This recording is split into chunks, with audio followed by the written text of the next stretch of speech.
मुख्यमंत्री युवा कार्य प्रशिक्षणार्थी सर्व आस्थापनावर 6 महिन्याच्या कार्यकाळाचे प्रशिक्षण घेत आहोत। आम्ही प्राथमिक व माध्यमिक शाळेत तसेच विविध विभागांमध्ये काम करत आहोत। आमचा कार्यकाळ संपल्यानंतर म्हणजेच आमचे प्रशिक्षण पूर्ण झाल्यानंतर आम्हाला आमचा कार्यकाळ वाढवून आहोत त्याच ठिकाणी आम्हाला कायमस्वरूपी सेवेची संधी किंवा रोजगार उपलब्ध करून द्यावा अशी मागणी आदर्श मल्हार बहुजन सेना ऑल इंडियाच्या वतीने महाराष्ट्रातील सर्व जिल्हाधिकारी, तहसीलदार, शिक्षणाधिकारी व पोलीस अधीक्षक यांच्या मार्फत मुख्यमंत्री देवेंद्र फडणवीस, उपमुख्यमंत्री एकनाथ शिंदे व अजितदादा पवार यांना करण्यात आली आहे। तसेच मागण्या मान्य न झाल्यास संपूर्ण महाराष्ट्रात रस्ता रोको आंदोलने करण्यात येतील व आदर्श मल्हार सेनेचे संस्थापक अध्यक्ष अभिलाल दादा देवरे हे आमरण उपोषण करतील असा इशारा देखील देण्यात आला आहे। युवा दर्पण लाईव्ह साठी प्रमोद मुरेकर, शेगाव। धुळ्यामध्ये मुख्यमंत्री युवा प्रशिक्षण अंतर्गत काम करणाऱ्या विद्यार्थिनींची निदर्शना। योजनेअंतर्गत प्रशिक्षणार्थींना मुदतवाढ देण्याची मागणी। जिल्हाधिकारी कार्यालयाबाहेर जोरदार घोषणा।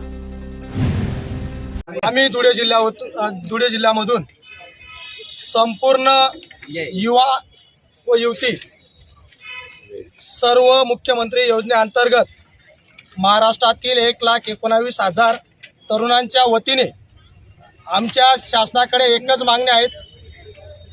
आमची मुदत वाढवून मिळावी, तसेच आम्हाला परमनंट करण्यात यावं।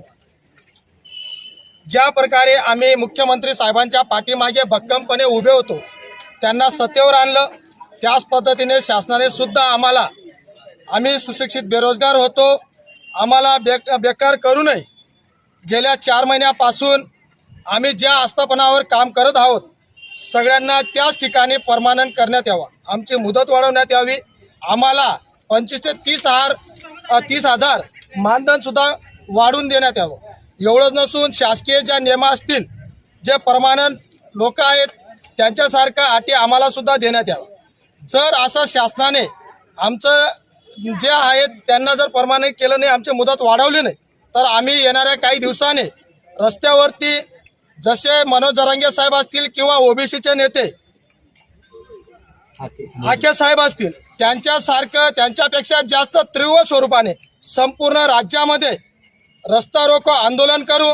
जर असं सुद्धा नाही झालं तर मी स्वतः अभिलाल देवरे आदर्श मल्हार सेनेच्या माध्यमातून आणि संपूर्ण 1,19,000 मुख्यमंत्री बंधू आणि भगिनींच्या वतीने आमरण उपोषण करेल, हे शासनाला जाहीर करतो।